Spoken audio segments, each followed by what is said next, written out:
Good morning student. मैं doctor Neeta Kanungo, associate professor SPC government college Ajmer. आज अपन BSc part second inorganic chemistry में chromatography में हमने पिछले टर्म पर एब्जॉर्प्शन एंड सॉर्प्शन टर्म्स को स्टडी किया था। आज अपन स्टडी करेंगे कि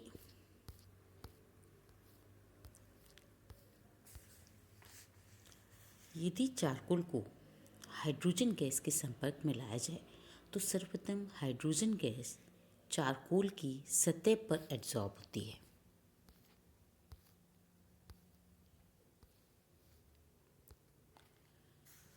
सतह पर एब्जॉर्ब होती है। कुछ समय बाद धीरे धीरे हम देखते हैं कि हाइड्रोजन गैस चारकोल की भीतरी सतह में विसरित होती जाती है और एक ठोस विलयन सा बना लेती है, अर्थात ये गैस चारकोल द्वारा अवशोषित हो जाती है। तो पहले तो क्या हुआ, एड्जॉर्प्शन हुआ, और फिर क्या हुआ, एब्जॉर्प्शन हुआ।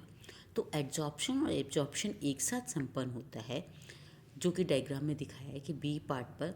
इसे हम जो पदार्थ एड्जॉर्ब करता है, एड्जॉर्प्शन करता है, यह पदार्थ बी है। इसमें क्या क्या गुण होने चाहिए, इस चीज़ को अपन देखें तो पहले एब्जॉर्बेंट को प्रयुक्त किए जाने वाले किसी भी पदार्थ के साथ क्रिया नहीं होनी चाहिए। दूसरा, जहाँ तक हो एब्जॉर्बेंट रंगहीन होना चाहिए अथवा ऐसा रंग होना चाहिए जो क्रोमेटोग्राफ के रंग से पहचानने में बाधक न हो। तीसरा, एब्जॉर्बेंट उस ब्लैक में पूर्णतः अविलय होना चाहिए। चौथा, एब्जॉर्प्शन में कोई कैटालिटिक गुण नहीं होने चाहिए जिससे कि वो उससे रिएक्शन कर सके, केमिकल रिएक्शन कर सके।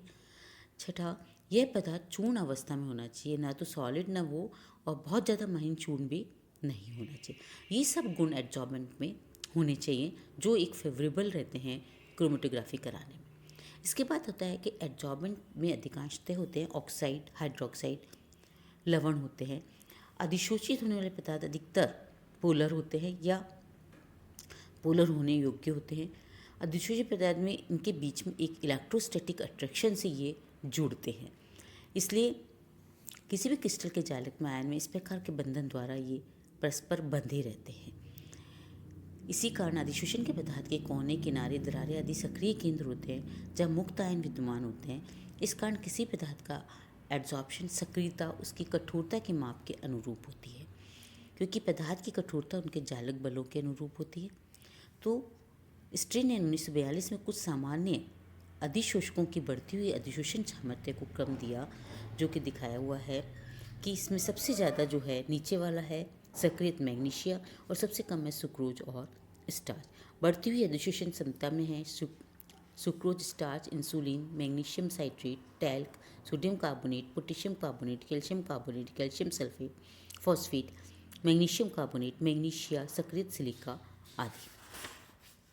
इसके बाद आते हैं, यदि हम उपयुक्त क्रम में देखें तो नीचे सबसे वाला स्ट्रॉन्ग एड्जॉर्बेंट और ऊपर वाला सबसे वीक है और बीच के मीडियम इंटरमीडिएट एड्जॉर्बेंट्स हैं।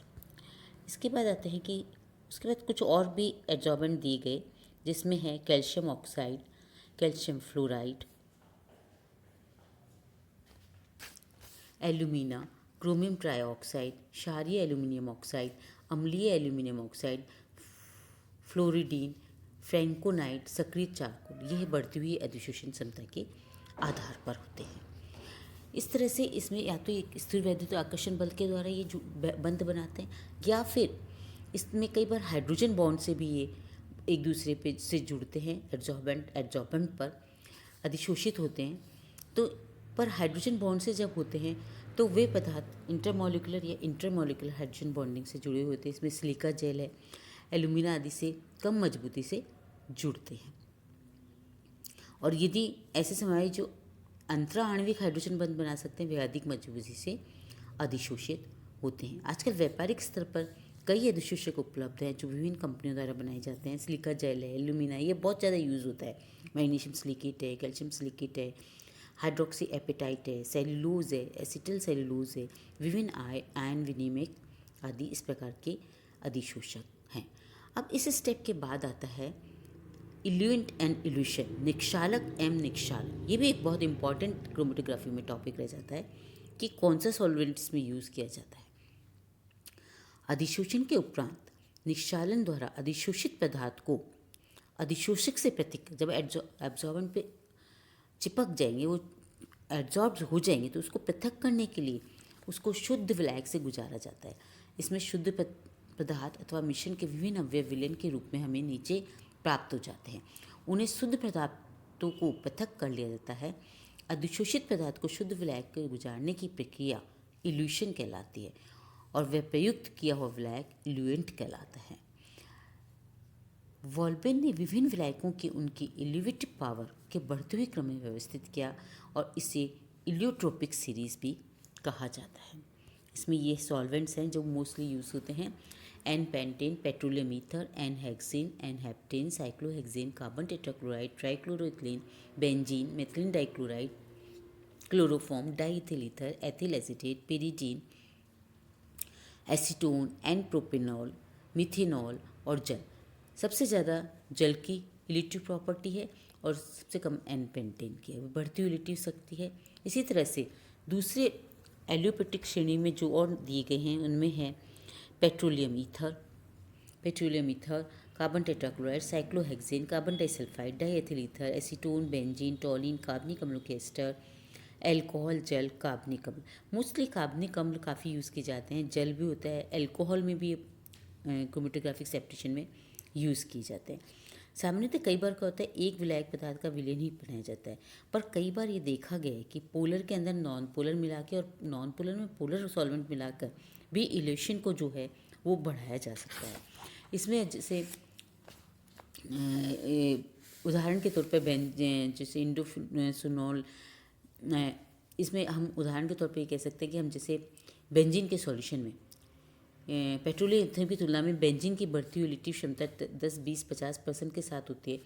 इसी तरह से बेंजीन की तुलना में इथेनॉल की बढ़ती हुई मात्रा 2-5-10-20% के साथ विलयन की इलेक्ट्रिक शक्ति भी बढ़ती है।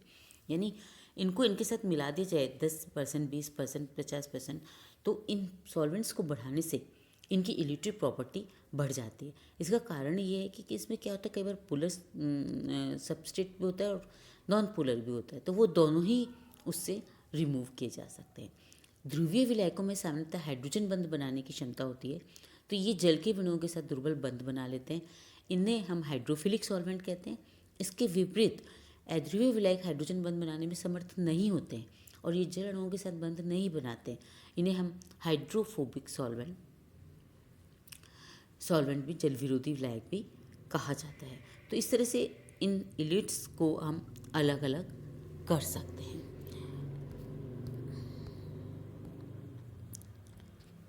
किसी पदार्थ के लिए विलायकों की इलेक्ट्रिक क्षमता को ज्ञात करने के लिए एक फिल्टर पेपर की भांति पतली परत वाली एक गोलाकार, जैसे कि दिखाई गई है डायग्राम में, एक क्रोमेटोग्राम बना लिया।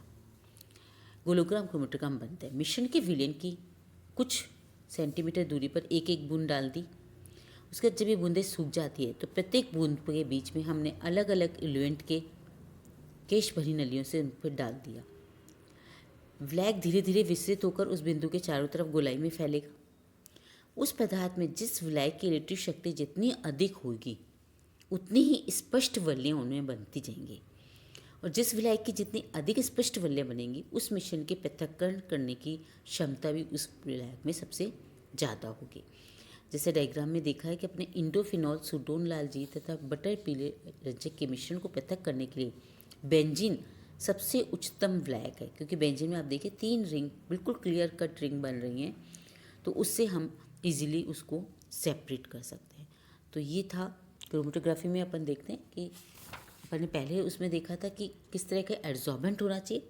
अब इसके बाद हम देखेंगे एड्सॉर्बेंट के बाद किस तरह का सॉल्वेंट होना चाहिए जो उनको अलग कर सके, जिसमें ये कि बेटर सॉल्युबल हो। तो इस चीज़ को देखते हुए